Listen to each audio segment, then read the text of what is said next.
Hi అండి, welcome to our channel. అందరూ ఎలా ఉన్నారు? బాగున్నారా? నేను కూడా చాలా బాగున్నాను.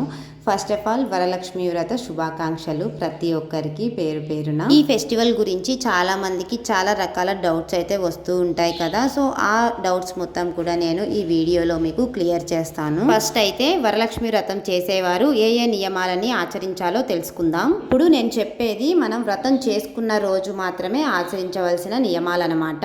ఎవరైతే వ్రతం చేయాలి అనుకుంటున్నారో ఆ ఇంట్లో మద్యం, మాంసం, సిగరెట్టు లాంటివి సేవించకూడదండి. అలానే వ్రతం చేసుకున్న రోజు సాయంత్రం ఇంటి తలుపులు కూడా అస్సలు ముయ్యకూడదు. వ్రతం చేసుకోవాలి అనుకున్న వాళ్ళందరూ కూడా ఇంటి ముందు గుమ్మానికి, వెనుక గుమ్మానికి గడప పూజ తప్పకుండా చేసుకోవాలి. పసుపు కుంకుమలతో అలంకరించుకోవాలి. వ్రతం చేసిన వారు మధ్యాహ్నం విస్తరాకులోనే భోజనం చేయడం చాలా మంచిది. మన లేడీస్ అందరికీ రెగ్యులర్గా ఫేస్ చేసే ప్రాబ్లం అండి. ఇంట్లో ఎవరికైనా పీరియడ్స్ ఉంటే ఆ ఇంట్లో వ్రతం చేయడం అస్సలు మంచిది కాదు. 5 రోజులు పూర్తయ్యే వరకు నైవేద్యం పెట్టడం, కొబ్బరికాయ కొట్టడం లాంటివి అస్సలు చేయకూడదండి. అలానే వ్రతం చేసుకున్న వారి ఇంట్లో ఊరికే చికాకుగా గొడవలు పడడం, అరవడం లాంటివి అస్సలు చేయకూడదండి. చాలా ప్రశాంతంగా అయితే వ్రతం చేసుకోవాలి. అలానే మనం వ్రతం రోజు ప్రిపేర్ చేసుకునే నైవేద్యాలలో కూడా మనం యూజ్ చేసే ప్రతి వస్తువు కూడా కొత్తదై ఉండాలండి. ఇంట్లో మనం రెగ్యులర్గా యూజ్ చేసే ఏ వస్తువు కూడా నైవేద్యాలలో యూజ్ చేయకూడదు. ఎలా చెప్పాలి అంటే బెల్లం, నూనె ఇలాంటి పదార్థాలన్నీ కూడా మనం ఫ్రెష్గా తెచ్చుకొని యూజ్ చేసుకోవాలి వ్రతం కోసం. ఈ వ్రతంలో అందరూ రెగ్యులర్గా చేసే పెద్ద తప్పేంటి అంటే అమ్మవారి పటానికి డబ్బుల దండ వేస్తూ ఉంటారు. అది అస్సలు చేయకూడదండి. చాలా పెద్ద తప్పు అన్నమాట అది. అసలు శ్రావణ మాసం స్టార్ట్ అవ్వగానే ఏ వారం రోజు మనం వరలక్ష్మి వ్రతం చేసుకోవాలి అనేది చాలా మందికి పెద్ద డౌట్ అయితే ఉంటుంది. మెయిన్ గా అందరూ చేసుకునేది శ్రావణ మాసం వచ్చిన తర్వాత 2వ శుక్రవారం రోజు మనం వరలక్ష్మి వ్రతం అయితే చేసుకుంటామండి. ఆ రోజు కుదరని వాళ్ళు 4వ శుక్రవారం రోజు కూడా మనం పూజ చేసుకోవచ్చు. అసలు ఈ వ్రతం ఎందుకు చేసుకుంటారు నేను చెప్తాను. ఈ వ్రతాన్ని పురుషులు, మహిళలు ఇద్దరూ కూడా ఆచరించవచ్చు. సాధారణంగా ఇంట్లో ఆడవారు ఈ వ్రతాన్ని అయితే తన భర్త ఆరోగ్యం కోసం బాగుండాలని చెప్పి, తన కుటుంబ సభ్యుల శ్రేయస్సు కోసం చేస్తూ ఉంటారు. చాలా మంది వ్రతం చేసే రోజు ఉపవాసం కూడా ఉంటారు. లేదు మేము ఉపవాసం ఉండలేము అనుకున్న వాళ్ళు వ్రతం పూర్తవగానే నైవేద్యాలని స్వీకరించవచ్చండి. వ్రతం చేసే రోజు మహిళలు ఉదయాన్నే లేచి ఉపవాస నియమం పాటిస్తూ పూజను ప్రారంభించాలి. పూజలో భాగంగా లేచిన దగ్గర నుంచి కూడా ఇల్లంతా శుభ్రం చేసుకోవడం, పూజ గదిని క్లీన్ చేసుకోవడం, నైవేద్యాలు ప్రిపేర్ చేసుకోవడం, పూలతో అమ్మవారిని అలంకరించుకోవడం లాంటివి కూడా చేసుకుంటారు. చాలా మందికి ఒక డౌట్ అయితే ఉంటుందండి, కలశం పెట్టుకోవచ్చా? ఒకసారి పెట్టుకుంటే నెక్స్ట్ ఇయర్ కూడా కంటిన్యూ చేసుకోవాలా? అలా కంటిన్యూ చేసుకోకపోతే ఏమైనా అశుభం జరుగుతుందా అనేసి చాలా మందికి అయితే చాలా డౌట్స్ ఉంటాయి ఈ కలశం విషయంలో. కలశం అనేది ఎవరైనా పెట్టుకోవచ్చండి. అది పెట్టుకోవడం వలన మనకి ఏ అశుభము జరగదు. అలానే కొంతమంది వంశపారపర్యంగా వస్తేనే కలశం పెట్టుకోవడానికి ఇష్టపడతారు. అది మీ ఇష్టం. మీ మనసుకి ఏది చేయాలి అనిపిస్తే అది చేయండి. నేను కూడా ఎప్పుడు కలశం అనేది పెట్టుకోలేదు. ఫస్ట్ టైము నేను ఈ ఇయరే కలశం పెట్టుకున్నాను. అసలు కలశం ఎలా పెట్టుకోవాలి అని వ్రతం చేసే రోజు మహిళలకి చాలా మందికి డౌట్స్ అయితే వస్తూ ఉంటాయి. వ్రతం రోజు యూజ్ చేసే కలశానికి మనం వెండి, రాగి, ఇత్తడి చెంబుల్ని మాత్రమే యూజ్ చేయాలి.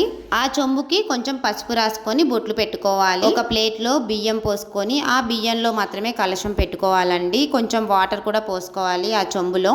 ఆ వాటర్లోనే కొంచెం పసుపు, కొంచెం కుంకుమ, అక్షితలు, ఒక కాయిన్, ఒక పువ్వు వేసుకొని దండం పెట్టుకొని కొబ్బరికాయకి కొంచెం పసుపు రాసుకొని కొబ్బరికాయ ఇక్కడ నేను చూపించినట్లుగా పైన పెట్టేసుకోవాలి. కొబ్బరికాయ మీద జాకెట్ పీస్ ఎలా పెట్టుకోవాలి, ఆ ఫోల్డింగ్ అనేది నేను వీడియో అయితే సపరేట్గా చేసి పెట్టాను. ఒకసారి చెక్ చేయండి షార్ట్స్లో. అలానే వ్రతం చేసుకునే రోజు మహిళలు కొంతమంది ముత్తైదువులకు వాయనం ఇస్తూ ఉంటారు.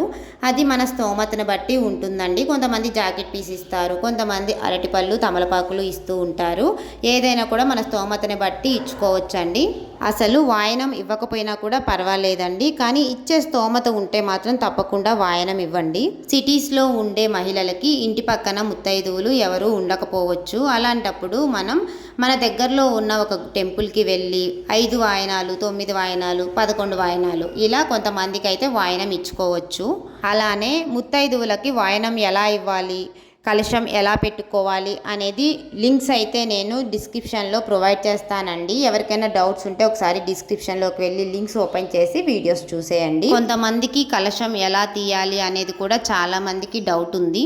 నేనైతే వ్రతం చేసుకున్న రోజు సాయంత్రం కూడా దీపారాధన అయితే చేసుకుంటానండి. నేనే కాదు, అందరూ కూడా వ్రతం చేసుకునే ప్రతి ఒక్కళ్ళు కూడా ఈవినింగ్ దీపారాధన చేసుకోవాలి ఫ్రెష్ అప్ అయ్యి. ఆ దీపారాధన అయిపోయిన తర్వాత మళ్ళీ ఈవినింగ్ ఎవరికైనా వాయినాలు ఇవ్వాలి అనుకుంటే వాయినాలు ఇచ్చుకోవచ్చు. అసలు మామూలుగా అయితే ఈవినింగే వాయినాలు ఇచ్చుకుంటారు, కానీ ఈ బిజీ టైంలో అందరికీ కుదరదు కాబట్టి, ఎట్ ఏ టైం అందరికీ వాయినాలు ఇవ్వడం కుదరదు కాబట్టి మార్నింగ్ కొంతమందికి, ఈవినింగ్ కొంతమందికి అయితే నేను ఇచ్చుకుంటున్నాను. అంటే అవైలబుల్గా ఉన్న వాళ్ళు మార్నింగ్ వస్తున్నారు, కుదిరిన వాళ్ళు ఈవినింగ్ వస్తూ ఉన్నారు. సో అలా అన్నమాట. నేను కూడా ఈవినింగ్ 4-5 మెంబర్స్కి అలా వాయనం అయితే ఇచ్చేసుకుంటాను. ఆ వాయనం ప్రాసెస్ అంతా కూడా కంప్లీట్ అయిన తర్వాత కలశం చెంబు అయితే ఉంటుంది కదా, దీపాలు కూడా కొండెక్కాలండి, మీరు అది గుర్తుపెట్టుకోండి. దీపాలు కొండెక్కిన తర్వాత వాయనం ప్రాసెస్ అంతా కంప్లీట్ అయిన తర్వాత మనం ఆ చెంబుని, కలశం చెంబుని 3 సార్లు అటు ఇటు కదిలించాలి. దీన్నే కలశం కదిలించుకోవడం అంటారు. అలా కలశాన్ని కదిలించిన తర్వాత ఆ రోజు దాన్ని వదిలేసేయాలి. నెక్స్ట్ డే మార్నింగ్ మనం లేవగానే ఫ్రెష్ అప్ అయిపోయి తలస్నానం చేసుకున్న తర్వాత మనం అమ్మవారి దగ్గర ఉన్న సామాన్లు ఏదైనా కూడా మనం క్లీనింగ్ ప్రాసెస్ అయితే చేసుకోవచ్చు. మనకి మెయిన్ డౌట్ ఏంటి అంటే కలశంలో వాటర్ ఏం చేయాలి, జాకెట్ పీస్, కొబ్బరికాయ ఏం చేయాలి అనేది మనకి మెయిన్గా డౌట్ అయితే ఉంటుంది. కలశం చెంబులో ఉన్న వాటర్ని నేను ఇంట్లో ఒక తమలపాకుతో మొత్తం చల్లేసుకుంటాను. చల్లేసుకున్న తర్వాత మనం తొక్కని ప్రదేశంలో అయితే పోసేసుకోవాలి. అండ్ అలా కాదు అనుకుంటే మన ఇంట్లో మొక్కలు ఉంటాయి కదా, ఆ మొక్కల్లో కూడా వాటర్ పోసేసుకోవచ్చు. నేనైతే ఇలానే చేశాను. నేను కూడా ఫస్ట్ టైమే కలశం పెట్టడం, సో ఏ మిస్టేక్స్ ఉండకూడదు అని చెప్పేసి అన్నీ కనుక్కొని జాగ్రత్తగా అయితే చేశాను. అలానే కలశం మీద పెట్టిన కొబ్బరికాయని ఏం చేయాలని కూడా డౌట్ ఉంది కదా, ఆ కొబ్బరికాయని మనం ఏదైనా టెంపుల్ దగ్గర ఒక చెట్టు కింద పెట్టేసి వచ్చినా కూడా ఏమవ్వదు. అలా కాకుండా కొబ్బరికాయని పగలగొట్టడం, ఆ వాటర్ తాగడం, ఆ ప్రసాదాన్ని తీసుకోవడం లాంటివి అయితే అస్సలు చేయకండి. ఫైనల్గా జాకెట్ పీస్ అండి. జాకెట్ పీస్ని ఏం చేయాలి, ఆ జాకెట్ పీస్ని మనమే యూజ్ చేసుకోవాలి, ఎవ్వరికి ఇవ్వకూడదు పొరపాటున కూడా. అలాగే అమ్మవారికి పెట్టిన తాంబూలంలో పెట్టిన ప్రతి వస్తువు కూడా మనకే ఉండాలండి, ఎవరికి ఇవ్వకండి దయచేసి. కలశం గురించి ఇంకొక గొప్ప విషయం అయితే నేను షేర్ చేసుకోవాలి అనుకుంటున్నానండి. ఏంటంటే అది యాక్చువల్గా నేను ఒక వీడియోలో చూశాను, వైటీ షార్ట్లో. కలశం కింద మనం ఏ మెజర్మెంట్తో అయితే రైస్ తీసుకుంటామో ఆ మెజర్మెంట్ని అయితే మీరు గుర్తుపెట్టుకోండి. ఒక గ్లాస్ బియ్యం పోసి మనం కలశం పెట్టుకున్నాం అనుకోండి, పూజ అయిపోయిన తర్వాత నెక్స్ట్ డే తీస్తాం కదా ఆ బియ్యం అనేది, ఆ బియ్యం అయితే కొంచెం కొలత అనేది పెరుగుతుందంట. అంటే ఒక గుప్పెడు మందాన బియ్యం ఎక్కువ అవుతాయి అంటారు. నిజంగా అమ్మవారు ఆ పూజలో మనల్ని ఆశీర్వదిస్తే. సో నేనైతే అలా ట్రై చేశాను. ఫస్ట్ టైం పెట్టాను కదా, సో నేను కొంచెం ఎగ్జైట్మెంట్గా ఫీల్ అయ్యి నేను పర్సనల్గా అయితే దాన్ని వీడియో అయితే తీయలేదు, బట్ నేను చూశానమాట. నేను పెట్టుకున్న మెజర్మెంట్కి నేను లాస్ట్లో కలశం తీసిన తర్వాత మెజర్మెంట్కి అయితే కొన్ని బియ్యం ఎక్కువగానే వచ్చాయి. నేను నిజంగానే చాలా షాక్ అయ్యాను అండ్ చాలా హ్యాపీగా కూడా ఫీల్ అయ్యాను. ఎవరికైనా డౌట్ ఉంటే మీరు కూడా ఒకసారి ట్రై చేయండి. ఇదైతే అంటే చాలామంది తెలుస్తుంది, ఇప్పుడు వైటీ షార్ట్స్లో చాలామంది పెడుతున్నారు, బట్ నేను పర్సనల్గా ఎక్స్పీరియన్స్ చేశాను కాబట్టి మళ్ళీ ఒకసారి అయితే మీతో షేర్ చేసుకుంటున్నాను. ఇక్కడ నేను పూజకు కావాల్సిన నైవేద్యాలు అన్నీ కూడా సిద్ధంగా పెట్టేసుకున్నానండి. ఇక్కడ మేము అష్టోత్తర శతనామావళి స్టార్ట్ చేసే ముందు ఒక శ్లోకంతో అయితే పూజని మొదలు పెట్టామండి. ఓం హిరణ్యవర్ణాం హరిణీం సువర్ణరజతస్రజాం చంద్రాం హిరణ్మయీం లక్ష్మీం జాతవేదో మమావహ తాం ఆవహ జాతవేదో లక్ష్మీమనపగామినీం యశ్వాం హిరణ్యం విందేయం గామశ్వం పురుషానహం అశ్వపూర్వం రథమద్యం హస్తినాద ప్రబోధినిం శ్రియం దేవీముపాహ్వ్య శ్రీర్మా దేవీ జుషతాం లక్ష్మీం క్షీరసముద్రరాజతనయం శ్రీరంగధామేశ్వరీం దాసీభూత సమస్తదేవవనితం లోకైకదీపాంకురం శ్రీమన్మందకటాక్షలబ్ధ విభవద్ బ్రహ్మేంద్ర గంగాధరం త్వాం త్రైలోక్యకుటుంబినిం సరసిజం వందే ముకుందప్రియం. మనం వ్రతం రోజు పూజని గణపతి పూజతో అయితే స్టార్ట్ చేయాలి కదా, శుక్లాంబరధరం చదువుతూ అయితే పూజను స్టార్ట్ చేసుకోండి. ఆ తర్వాత ఏ శ్లోకం చదివినా చదవకపోయినా ఈ అష్టోత్తర శతనామావళి మాత్రం అస్సలు మిస్ చేయకండి. ఇక్కడ చూస్తున్నారు కదా, మేమైతే ఒక ప్లేట్ తీసుకొని అందులో కొంచెం పసుపు కుంకుమ వేసిన తర్వాత ఒక్కొక్క శ్లోకానికి ఒక్కొక్క కాయిన్ అయితే నేను అక్కడ పెడుతూ ఉన్నాను. అలా 108 శ్లోకాలు అయితే మనకి కంప్లీట్ అయిపోతాయి అన్నమాట. అలానే తోరం గురించిన డౌట్స్ కూడా చాలామందికి ఉన్నాయి. తోరం ఎలా కట్టుకోవాలి అని.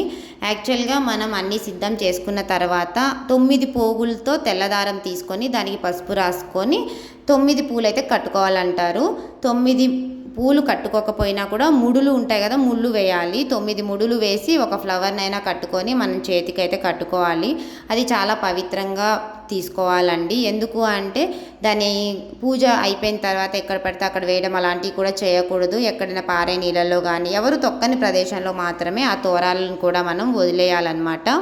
అలానే మనం కట్టుకున్న తర్వాత వచ్చిన ముత్తైదువులకు కూడా ఆ తోరాలని కట్టడం వల్ల చాలా మంచి జరుగుతుంది మనకి. నేను ఆల్మోస్ట్ అన్ని డీటెయిల్స్ అయితే ఈ వీడియోలో షేర్ చేసుకున్నానండి, వ్రతం గురించిన డీటెయిల్స్. ఇంకా ఏమైనా మిస్ అయితే మీరు కామెంట్ సెక్షన్లో కామెంట్ చేయండి. నేను తప్పకుండా దాని గురించి ఒక షార్ట్ కానీ ఏదో ఒక రకంగా మీకైతే ఇన్ఫర్మేషన్ ఇవ్వడానికి ట్రై చేస్తాను. ఇంతకీ మీకు వీడియో నచ్చిందా? నచ్చితే లైక్ చేయండి, సబ్స్క్రైబ్ చేసుకోండి, అలానే షేర్ చేయండి. తెలియని వాళ్ళకి ఇన్ఫర్మేషన్ అయితే షేర్ చేసినట్లు ఉంటుంది కదా. Thank you.